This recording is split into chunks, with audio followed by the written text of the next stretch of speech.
Nosweddau chi, prif treo newyddion nos Fawrth. Protestio ledled y byd wedi cyrch gan filwyr Israel ar long oedd yn mynd â chymorth i Gaza. Degau o bobl o Brydain ymhlith y cannoedd sydd yn y ddalfa wrth i'r cenhedloedd unedig alw am ymchwiliad llawn i'r ymrafael ar y llong. Moch deiar yw difa cyn hir yn rhai o siroedd y gorllewin, ond y cynllun yn dal i achosi dadlau tambain. Mi fyddwn ni'n mynd yn fyw i Sir Benfro. Ar faes prifwyl yr Urdd, rhieni un o ysgolion Caerdydd yn hawlio dylid newid penderfyniad gan y prif weinidog. Ac yn groes i'r disgwyl, James Hook i wynebu'r Springboks, ond ergyd i Gymru, Shane Williams i fethu profion yr haf.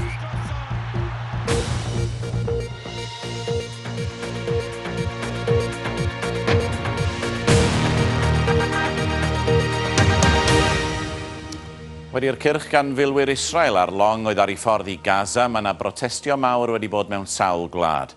Ac mae'r cenhedloedd unedig wedi galw am ymchwiliad di-duedd. Cafodd o leia 10 o deithwyr i lladd, amryw ohonyn nhw o Dwrci. Mae cannoedd o bobl eraill yn cael eu cadw mewn canolfannau yn Israel dros 20 o Brydeinwyr yn eu plith nhw. Y diweddara gan Elis Roberts.